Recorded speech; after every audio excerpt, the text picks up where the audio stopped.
I'm Team Big Ten on everything except this. I know why the Big Ten wants a 24-team model. I get it. They wanted to go to 24 next year. The SEC and the other 8 conferences, along with Notre Dame, want a 16-team playoff. The Big Ten wants 24 because they want more inventory to sell, because they have more teams that they'd like to see get in these things, and everybody understands the finances of it. I don't understand 24 at all. I don't like, to me, 8 probably is still perfect, truly. If it was the best 8, that's probably perfect. If you want to go to 16 and get rid of conference championship games as part of that process, then I'm good with that. But a 24-teamer, I don't like anything where there are buys involved. Okay. Everybody plays. And so 1 versus 16, 2 versus, very simple. I'm a bracket guy. Show me a bracket. I don't need to give people buys. Nobody needs a buy. Just play every weekend, and everybody plays every week until you get a championship. If you want to take some time off around the holidays, fine. Take a week off, cool. But this thing should be wrapped up 2 weeks ago, and you could do that with a 16-team playoff pretty easily. I've laid it out a bunch of times. I don't get the 24. Do you get the 24? So it's an interesting thing. I think basically reading the tea leaves of what's gone on here. In the Big Ten and the SEC were the only 2 conferences that had to agree on a new model moving forward. They were the decision makers. Like that's it for people who are wondering about what everybody else has to say. It seems to me that the idea for the Big Ten is we like 12 and we like 24, but we don't like 16 very much. And I think part of the reason why is because of basically, we're still using a selection committee. They like those SEC teams that are kind of that, 8 to 16. A bunch of teams are in there. And for the Big Ten, it doesn't feel like they would have had more teams in the field if they moved to a 16-team model, especially if they wanted to go with the at-large model that the SEC liked, which, again, the other conferences are stupid for even liking a model that is at large, because they would have been boxed out. Like Big 12, that doesn't help you. The ACC, it really doesn't help you to go with the model like that. It's neither here nor there.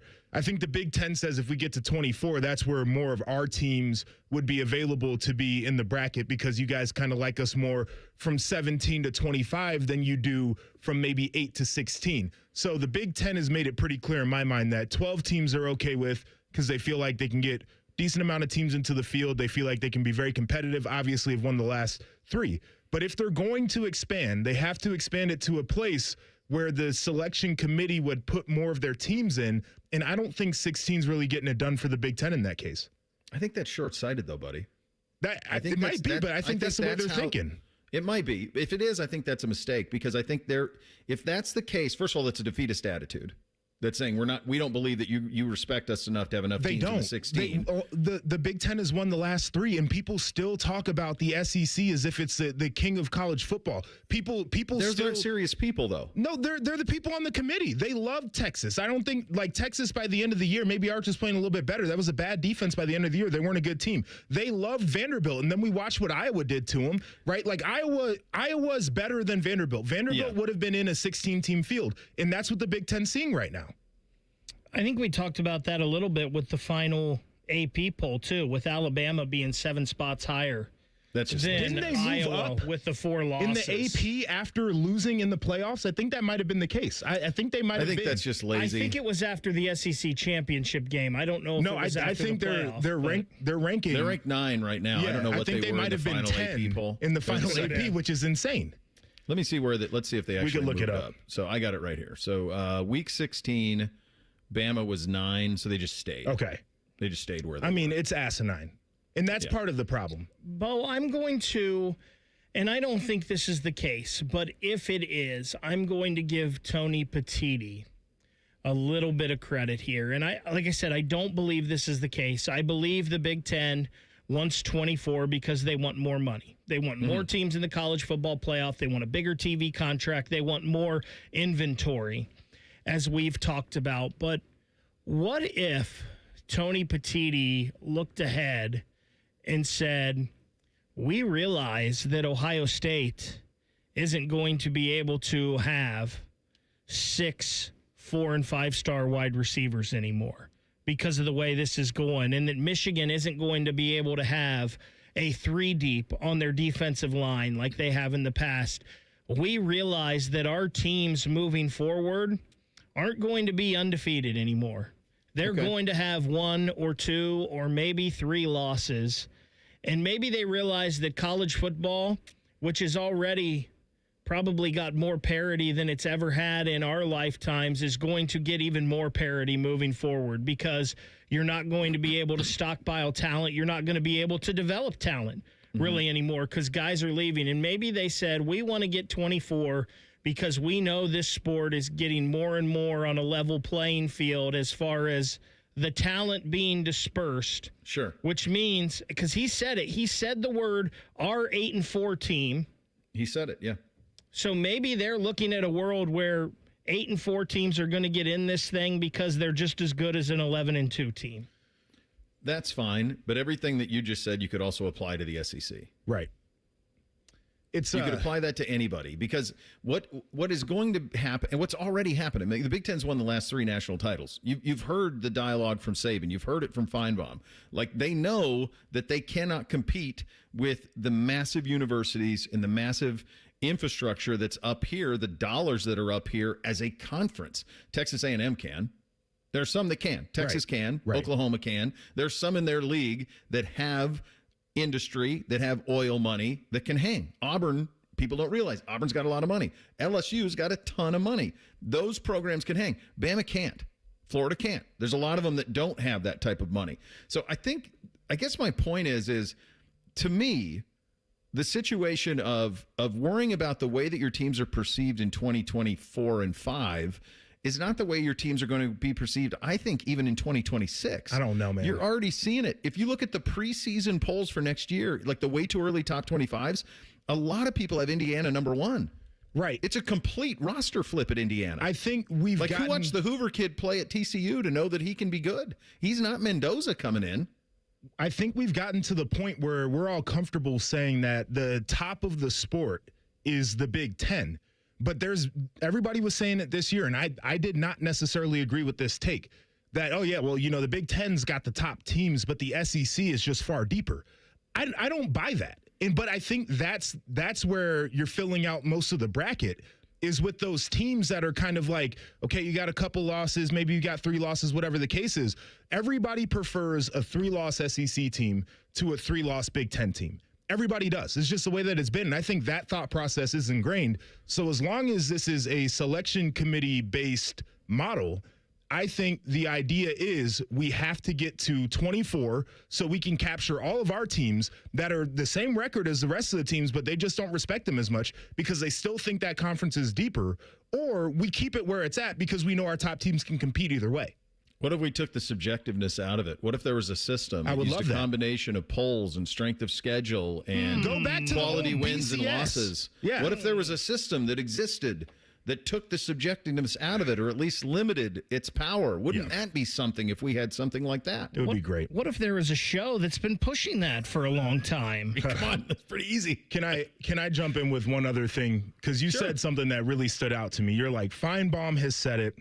Saban has said it in terms of what the Big Ten is right now. Mm-hmm. You know, the one person who hasn't said it is Tony Petitti. And it's you don't say anything. No, it's the way he operates is so intriguing to me. And it's like a lot of these guys who come from a professional background where everything is leaks and everything is ideas that they put out so they can see how people feel about them. But they never actually sit in front of a microphone or sit down with the reporter on the record and say anything. And I think if there was a time for Tony Petitti to sit down in a formal setting or to even hop on Twitter, right now would be the time. But it's been the last year. You're the guy. Should have been doing it for the last year. Yeah. And you want to know why people on that committee legitimize Ole Miss or Vanderbilt? A big reason they do it is because the SEC and Greg Sankey tell you it is so. And if they tell you enough that it's so, think about it. Their media days are in Destin on Memorial Day weekend. Now, have you been to Destin? Yes. Okay. It's great. So they invite the entire country to come to their media days for what essentially is an extended vacation to cover their teams, and all their coaches talk, and their commissioners on the dais with Feinbaum, and he talks to anybody who will talk. And then they do SEC media days in Hoover, Alabama, and they do it after the All-Star game. After the Major League Baseball All-Star game. So all of the media, when we're looking for anything, everybody descends and they tell you how great their teams are. Yep. Last year, the Big Ten Media Day was in early May, and it was done either in Los Angeles or Las Vegas. It's Vegas. Vegas. Year before it was in L.A. I said, did this happen? Oh, yeah, it happened, but nobody talked. And then their media days are right as NFL training camps are opening up, usually in Chicago. And so it doesn't get seen. Like, this is agenda setting at the highest level, 100% and it's marketing at the highest level, and we buy into it because of how effective they are. And they had that 3:30 CBS kick time, national television for 25 years, and saying this is the best football game of the week. And we believed it because for 25 years, we were told it. People and are still believing that, by the way. Some instances they were. Right, because it takes a long time to break habit. Yes. And you can look at the viewership, too, which is insane. But, like, people still have that habit of, like, whatever the big game is in the SEC. Well, and that goes to playing the hits, though. It does. When we expanded the conference, we didn't play Oregon and USC. No, that's a fail. It bothers me so badly because all this is, the agenda setting is the perfect way to put it. When Greg Sankey was like, oh, we should have 9 teams in the college football playoff. No. And I wish somebody in a position of power, instead of me screaming into this microphone right now, would have been like, you're crazy. And That's nobody Petiti. should believe that. That's what Petiti should be doing. By the way, as we're talking about this, I'm scrolling Twitter, and 10 minutes ago, Awful Announcing has a post where Booger McFarland is saying the SEC is still the best conference in America. That's the problem. And I'll say this, And he's an too. LSU guy. But so that's what he's going to say. This is one of the biggest issues I have, and I wish in whatever iteration of the playoff we get into the future, they need to divvy up the playoff inventory among different networks, because the ESPN basically employs all SEC and ACC voices outside of like Herb Street and Dez and Joey Galloway, who have been there for a very long time. And so you get all of these guys who are just going to stump for the conference that they played in, and that's where you have to go to watch the postseason. And they're the network that has all of the studio content during the week. NBC's not incentivized to have a college football studio show because they get one game a week. Right. And so I think that's a part of it, too, is you get guys like Booger, who I respect, but that's a crazy take. But he says it, and he has one of the biggest platforms on earth to say it. And they're the ones who are in charge of the postseason. They do the selection show every week. They have all of the playoff games. And that, to me, is also a problem. You just don't have enough media that's invested in what's going on for the college football playoff. Everything that we're talking about right now would be fixed if there was one boss, like an NFL commissioner, over all of it. Yeah. That would solve it. But again, look to the NFL. There are your solutions to all of this.